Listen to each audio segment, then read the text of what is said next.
사람들이 한꺼번에 죽으면 집단 매장하기도 합니다. 그래서 신분 확인도 되지 않는 수많은 시신들이 나중에 발견되기도 합니다.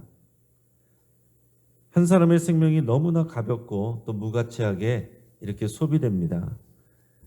그런데 그런 전쟁의 시작은 야욕과 망상에 사로잡힌 한 사람의 지도자인 경우가 또한 많습니다. 자, 히틀러 한 사람 때문에 유대인 600만 명이 목숨을 잃었습니다. 그 당시에 유럽에 거주하던 유대인이 총 900만 명 정도였는데 그 중에 3분의 2가 죽은 겁니다. 여러분 로마서 5장에 보면 아담 한 사람을 인해서 모든 인류가 죄인이 되었다라고 그랬고 예수님 한 사람으로 인해서 모든 인류가 죄를 용서받을 수 있는 그 길이 놓여졌다 이렇게 설명을 합니다. 여러분 한 사람의 가치가 수많은 사람들에게 이렇게 부정적인 영향을 미칠 수도 있고 반대로 한 사람의 가치가 수많은 사람들에게 긍정적인 영향을 미칠 수도 있습니다. 이 정균종 시인의 그 시에 한 사람의 가치를 이렇게 표현하고 있습니다. 사람이 온다는 건 실은 어마어마한 일이다. 그는 그의 과거와 현재와 그리고 그의 미래와 함께 오기 때문이다. 그럼 오늘 본문에는 긍정적인 영향을 미친 한 사람을 소개를 합니다. 그의 이름은 갈렙이에요. 자, 이스라엘의 12지파 이 땅 분배는 이스라엘 백성에게 좋은 일이지만 그러나 자칫하면 사람들의 불평과 시기로 인해서 위기를 겪을 수도 있는 그런 민감한 일이기도 합니다. 자, 이제 요단강 서편의 땅 분배를 본격적으로 시작하면서 성경은 먼저 갈렙의 이야기를 소개하고 있습니다. 자, 이 갈렙의 믿음은 모든 이스라엘 백성들에게 너무나 긍정적인 좋은 이렇게 모델이 되고 있습니다. 뿐만 아니라 오늘을 살아가는 저 여러분들에게도 귀한 믿음의 롤 모델이 됩니다. 자, 성경은 요단강 서편의 땅 분배를 다루면서 또다시 요단강 동편 땅 분배와 레위 지파의 기업에 대해서 언급을 하고 있습니다. 오늘 본문 1절에서 5절까지 말씀을 우리가 읽겠습니다. 이것은 이스라엘 자손이 가나안 땅에서 받은 기업 곧 제사장 엘라살과 눈의 아들 여호수아와 이스라엘 자손 지파의 족장들이 분배한 것이니라. 여호와께서 모세에게 명령하신 대로 그들의 기업을 제비 뽑아 9지파와 반지파에게 주었으니 이는 2지파와 반지파의 기업은 모세가 요단 저쪽에 주었으며 레위 자손에게는 그들 가운데에서 기업을 주지 아니하였으니 이는 요셉의 자손이 므낫세와 에브라임의 2지파가 되었음이라. 이 땅에서 레위 사람에게 아무 분깃도 주지 아니하고 다만 거주할 성읍들과 가축과 재산을 위한 목조지만 주었으니 이스라엘 자손이 여호와께서 모세에게 명령하신 것과 같이 행하여 그 땅을 나누었더라. 아멘. 자, 이 가나안 땅 분배는 여기 나온 것처럼 제사장 엘르아살이 나옵니다. 엘르아살은 아론의 셋째 아들이죠. 이 아론이 총 4아들이 있는데 4명 중에서 첫째와 둘째인 이 나답과 아비후는 처음 제사를 드릴 때 하나님께서 명하지 않은 다른 불을 사용했다가 하나님의 징계로 죽었습니다.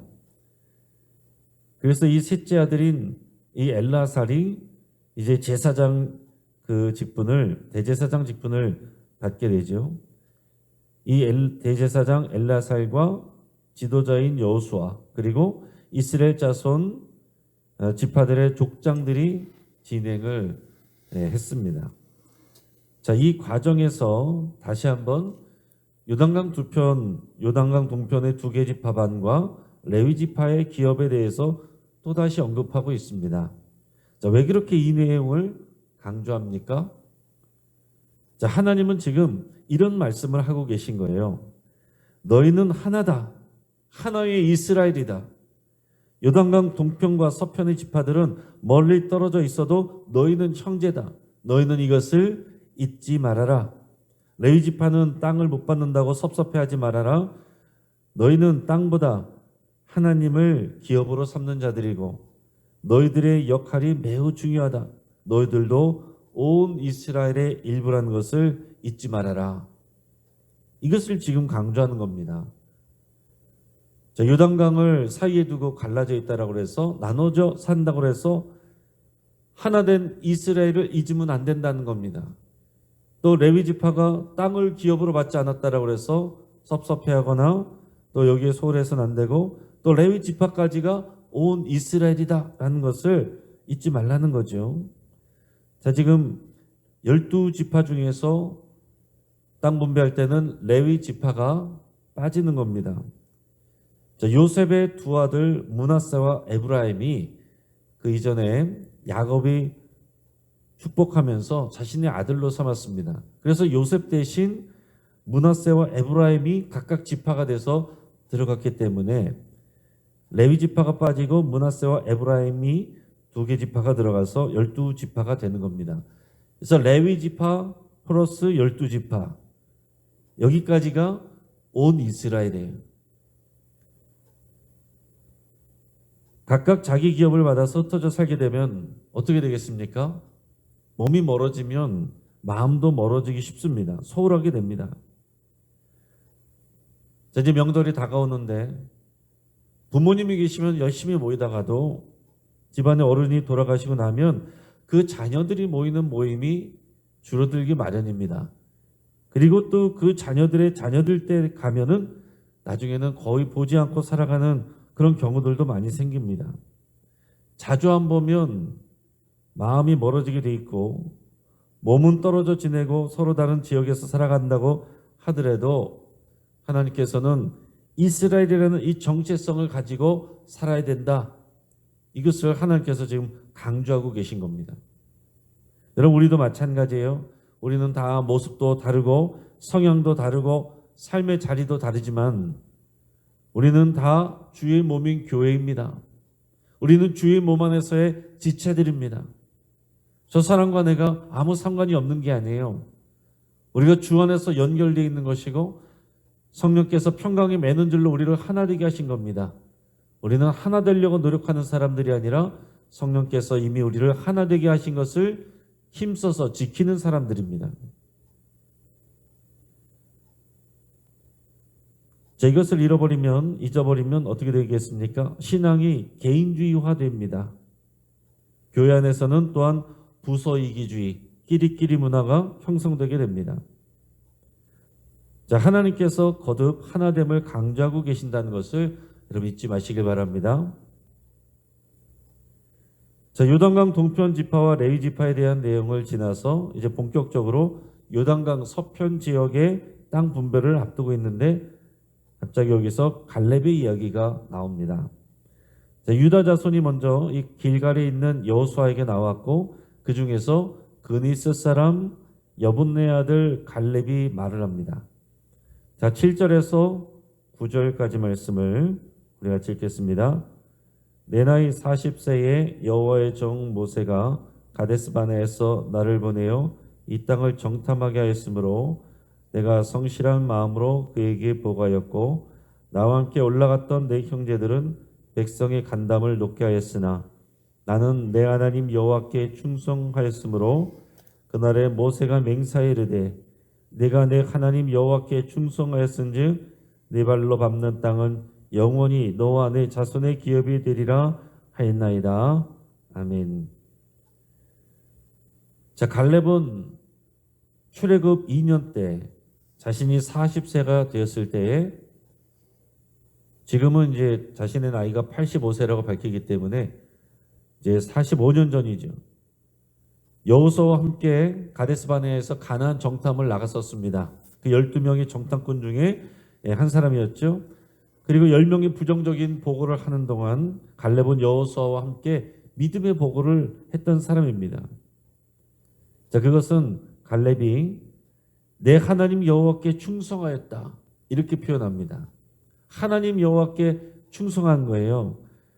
갈렙의 말과 행동은 모두 하나님을 위한 일이었습니다. 그때 모세는 갈렙을 칭찬하면서 뭐라고 그랬냐면 네가 내 하나님 여호와께 충성하였기 때문에 너의 발로 밟는 땅은 영원히 너와 내 자손의 기업이 되리라. 이렇게 약속을 했습니다. 자, 이 말을 근거로 해서 이 땅을 분배할 때 갈렙이 우선권을 갖는다 하는 얘기입니다. 지금 갈렙이 나와서 그 얘기를 하고 있는 거예요. 자, 근데 여기까지 들었을 때 여호수아는 아마 긴장했을 것 같아요. 지금 본격적으로 땅을 분배해야 되는데 지금 12개 지파에게 최대한 공정하게 땅을 분배되는데 이 공신이잖아요. 갈렙은 공신인 갈렙이 나와서 자신의 우선권을 지금 주장하고 나오니까 이 거절할 수도 없고 또 자칫하면 다른 사람들을 또 불평할 수도 있는 상황이 될 겁니다. 자, 그런데 갈렙은 자신의 우선권을 주장하고 나서 그 우선권을 예상치 못한 방법으로 사용을 하죠. 우리 10절에서 12절까지 말씀을 같이 읽겠습니다. 이제 보소서, 여호와께서 이 말씀을 모세에게 이르신 때로부터 이스라엘이 광야에서 방황한 이 45년 동안을 여호와께서 말씀하신 대로 나를 생존하게 하셨나이다. 오늘 내가 85세로 된 모세가 나를 보내던 날과 같이 오늘도 내가 여전히 강건하니 내 힘이 그때나 지금이나 같아서 싸움에나 출입에 감당할 수 있으니 그날에 여호와께서 말씀하신 이 산지를 지금 내게 주소서. 당신도 그날에 들으셨거니와 그곳에는 아낙 사람이 있고 그 성읍들은 크고 견고할지라도 여호와께서 나와 함께 하시면 내가 여호와께서 말씀하신 대로 그들을 쫓아내리다 하니. 아멘. 자, 갈렙은 좋은 땅을 요구하지 않았습니다. 넓은 평야지대를 요구하지 않았습니다. 그렇게 요구해도 들어줘야 될 지금 상황인데 내가 그때 그런 공을 세웠고 모세가 그렇게 약속을 했다. 그러니 내가 먼저 저 좋은 땅을 받겠다. 내가 그곳으로 가겠다. 이렇게 할 줄 알았는데 오히려 남들이 가기 꺼려하는 산지를 배정해달라고 말합니다. 자, 그 산지에는 여기서 말하는 것은 구체적으로 헤브론 땅인데 거기에는 거인족 속인 아낙 자손들이 살고 있습니다. 또 그들의 성읍들은 굉장히 크고 견고한 성입니다.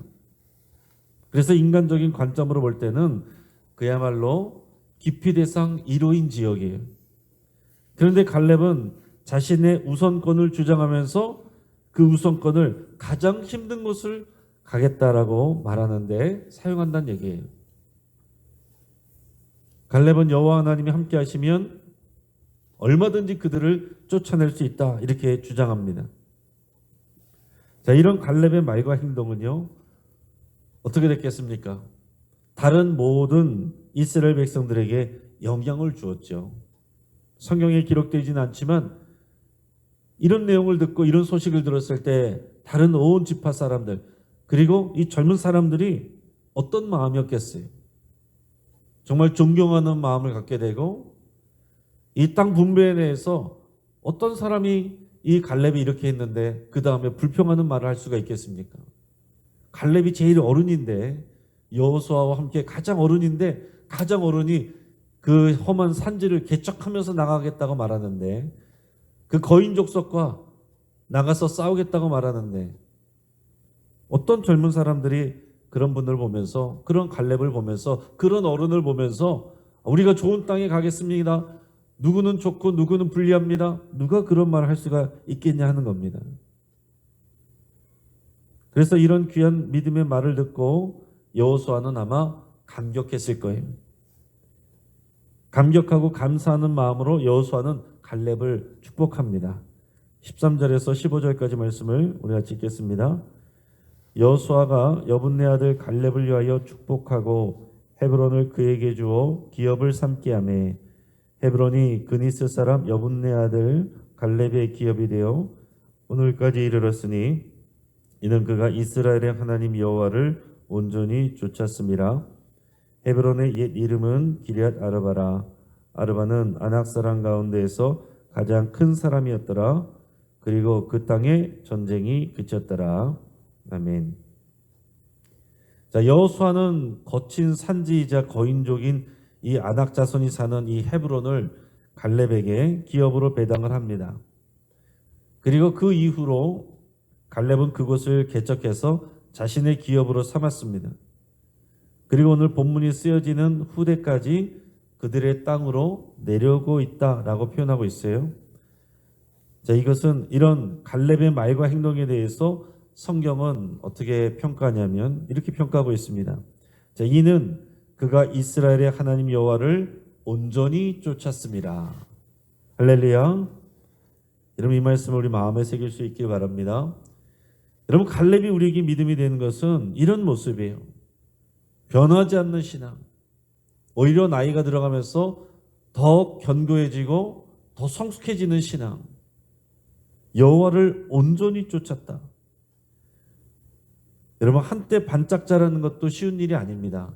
정말 힘을 내서 한번 충성을 하고 잘하는 것, 이것도 쉬운 일이 아닌데 계속해서 하나님께 충성하며 순종하는 일은 훨씬 더 어려운 일입니다.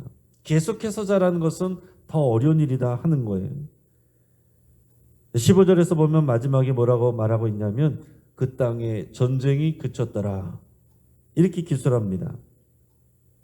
자, 갈렙이 행한 믿음의 선택이 결국 자신과 가문에게만 영광이 된 것이 아니라 이스라엘 온 백성에게 유익한 결과를 가져오게 된 겁니다.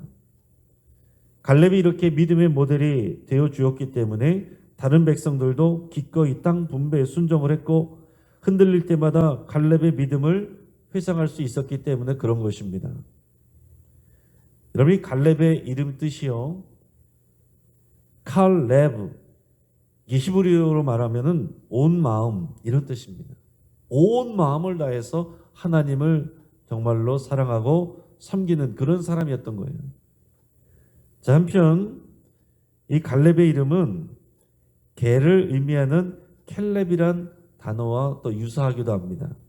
그래서 실제로 갈렙은 이런 이중적인 그런 의미가 있어요. 하나는 사실은 이제 개처럼 비천한 출신 성분을 갖고 있습니다. 자, 그는 이방의 혈통 배경을 갖고 있는 사람이에요. 오늘 성경에 보면 그니스 사람이라고 되어 있는데 아마 이것은 겐 족속이라고 이렇게 사람들이 생각을 합니다. 겐 족속은 앞에서 보면은 모세의 그 장인어른이 겐 족속으로 나오는데 또 미디안 사람이라고도 나오기도 하고, 그 한마디로 말하면 이방인 출신인데 지금 이스라엘로 편입되어 들어와서 지금 이렇게 지도자 역할을 하고 있는 사람이다 하는 겁니다. 자, 출신 성분으로 보면은 이렇게 좀 아웃사이더라고 말할 수 있었던 사람이지만 그럼에도 불구하고 걔는 주인에게 충성하는 것처럼 갈렙은 이렇게 처음부터 끝까지 하나님 앞에 충성된 자였다 하는 얘기입니다. 자, 오늘 성경에서 보면 라합이 그랬고 또 기브온 주민들이 그랬고 갈렙까지 여러분 출신 성분으로는 육종이나 혈통으로는 상대적으로 떨어지는 사람들이었지만은 하나님을 사랑하는 그 마음과 믿음과 순종을 통해서 누구보다도 귀하게 사용된 그런 사람들, 그 중에서도 갈렙은 모든 이 이스라엘 사람들에게 큰 영향을 준 사람이었습니다. 자, 말씀을 정리합니다. 하나님은 온 이스라엘을 강조하십니다. 이스라엘의 하나님이 중요한 것처럼 교회의 하나님이 중요합니다. 이 말씀을 통해서 하나님은 오늘 우리에게도 말씀을 하시는 거예요. 우리가 하나인 것을 잊지 말라. 땅 분배는 자칫하면 갈등의 유발 요소가 될 수 있습니다. 저마다 다 편하고 좋은 땅 받기를 원하죠. 그럴 때 먼저 갈렙의 이야기가 등장을 하는 겁니다. 말씀드린 것처럼 갈렙은 개국 공신이고 85세나 됐습니다. 제일 어른이에요. 공도 제일 많습니다. 근데 여전히 자신은 전쟁을 잘할 수 있다고 하면서 이 산지를 내게 주소서 이렇게 말했습니다. 자신의 권리를 남을 섬기는 데 사용했다라는 얘기예요. 여러분, 갈렙은 처음부터 끝까지 충성되게 하나님을 섬겼고 어려운 곳을 자처하는 이런 모습을 보여줬습니다. 그래서 모든 이스라엘 백성들에게 믿음의 모델이 됐습니다. 오늘 우리에게도 믿음의 모델이 되는 거예요. 현재도 마찬가지로 서로 권리를 주장하면서 싸우면 교회는 흔들리게 됩니다. 한 사람으로 인해서 수많은 사람의 피해를 볼 수도 있습니다. 하지만 갈렙처럼 믿음의 모델이 되는 사람들이 일어나면 다른 사람들은 그들을 자연스럽게 따라가게 됩니다. 젊은 사람들 중에서 이런 분들이 나와야 되겠지만은 오늘 갈렙처럼 어른들 중에서 이렇게 믿음의 모델이 되는 분들이 많이 나오기를 주의 이름으로 축복합니다. 그리고 모든 성도님들, 오늘 이 자리에 있는 저와 여러분들 모두가 이 갈렙처럼 다른 사람들에게 큰 영향력을 주는, 좋은 영향력을 끼치는 귀한 믿음의 모델 되는 삶이 되기를 주의 이름으로 축복합니다. 같이 한번 기도하겠습니다. 오늘 이 시간 말씀을 붙잡고 함께 기도하겠습니다. 오늘 교회의 하나됨을 위해서 기도하고 섬기기로 여러분 결단할 수 있기를 바랍니다. 또한 나의 기득권과 자유를 다른 성도님들과 이웃을 한 사람 한 사람 섬기는 일에 사용하기로 결단할 수 있기를 바랍니다. 또한 한때만 반짝이는 신앙이 아니라 끝까지 하나님께 충성하면서 다른 사람에게도 귀감이 되기를 위해서 함께 결단하기를 바랍니다. 또 우리 한우들을 위해서 같이 계속 기도해 주시고 오늘 있을 수요예배의 은혜를 부어주시기를 기도하시고 오늘 이 나라와 교회에 갈렙과 같은 성숙한 지도자들이 그런 어른들이 많이 세워지기를 위해서 함께 기도하겠습니다. 이 시간 주여 한번 부르짖갑시면서 함께 기도하겠습니다. 주여